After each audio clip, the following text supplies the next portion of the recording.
cette histoire, ça m'a mis dans un état. Cinzia Cataneo. Hello les artis, aujourd'hui on va parler histoire de l'art parce que c'est super, on va parler Giuseppe Pennone parce que c'est encore mieux. Mais c'est qui Giuseppe Pennone?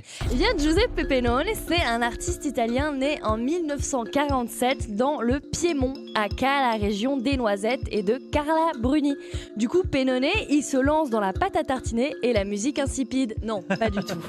Non, Pennone c'est un dessinateur et un sculpteur et pour lui il y a un truc méga important dans ses créations, la nature et le corps, comme les stylistes et les cagoles en imprimé léopard, ils doivent absolument dialoguer. Voilà, Giuseppe donc il s'intéresse à ses empreintes, ses mensurations au contact avec la nature. Et c'est grâce à ça qu'il est aujourd'hui une figure emblématique de l'arte povera.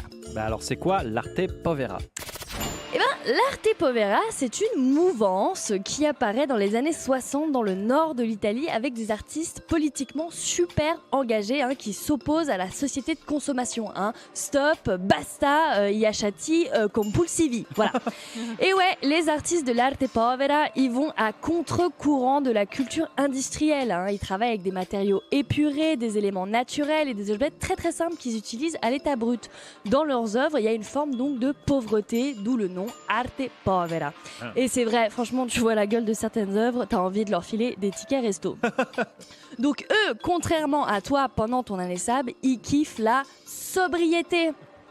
Bref, Giuseppe Pennone, c'est un gros tas de patates. Un tas de patates. Un gros tas de patates, et c'est pas que des patates, c'est-à-dire que tu crois que c'est que des patates, mais non, c'est pas que des patates, il y a des petites sculptures en bronze du nez, de la bouche ou des oreilles de Pennone cachées dans le tas de patates. Alors, attention, je vous explique. Si le FBI actuellement est en train de nous écouter, ce qui peut totalement arriver, et qu'il écoute cette émission, et que là, par hasard, cet après-midi, il tombe sur un tas de pommes frites avec des parties de corps dissimulées, ne vous dites pas I don't think it's a murder, I've listened to Saucisse 9 sur Couleur 3, it's a really popular radio in Switzerland, I think it's just arte povera.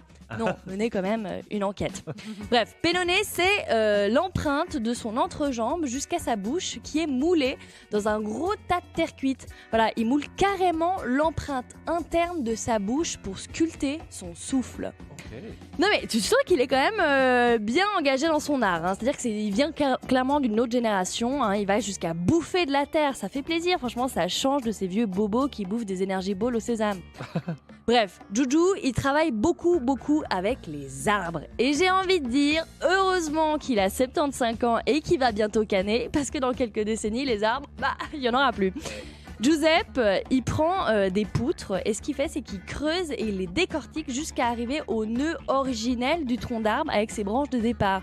C'est fou, non? Il remonte le temps, en fait. C'est comme si là, Yannick, je prenais ton visage et je creusais tes rides comme ça pour voir à quoi tu ressemblais quand tu étais beaucoup plus jeune. Genre 35 ans, tu vois. Enfin, juste qu'on sache.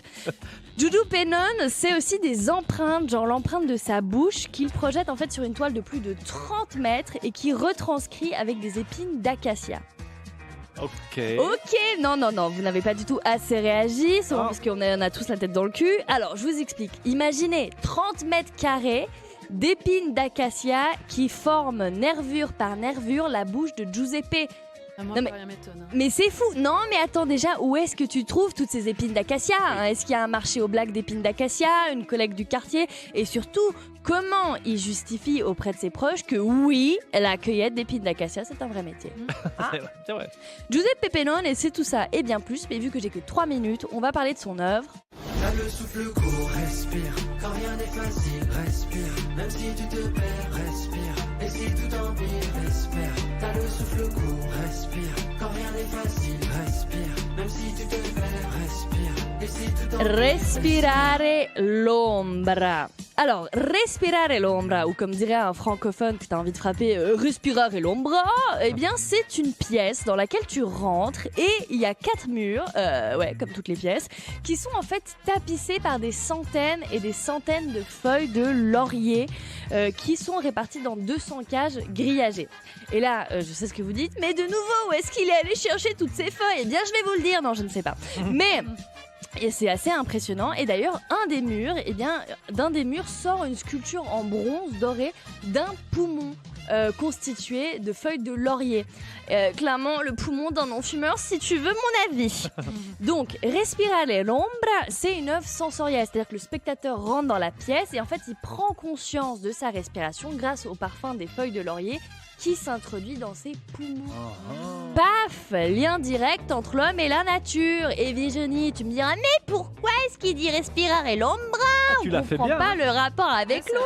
l'ombre. Alors, tout simplement pour deux raisons. La première, c'est que l'ombre, on l'associe souvent à la mort. Et c'est vrai, tu vois, ces feuilles de laurier, comme ta peau avec le roi cutane, elles se dessèchent. Et le parfum du laurier, comme ta confiance en toi, se dissipe petit à petit. Donc là, comme un naturiste pudique, c'est un énorme paradoxe. Respirer la mort, c'est beau, c'est poétique, mais c'est pas que ça, parce que l'ombre chez les végétaux, c'est plutôt quelque chose de positif. C'est la fraîcheur, c'est la protection, c'est cette sieste du mois d'août sous un arbre au bord du Rhône, même si ça pue la chipo et qu'il y a du reggaeton à toute berzingue. Respirare l'ombra, c'est donc le reflet de la respiration de la nature et de l'être humain. Elle symbolise le lien entre l'homme et la nature, la vie et la mort. Bref, l'histoire de l'art, c'est super. Et maintenant qu'on sait qui est Giuseppe Pepinone, c'est encore mieux.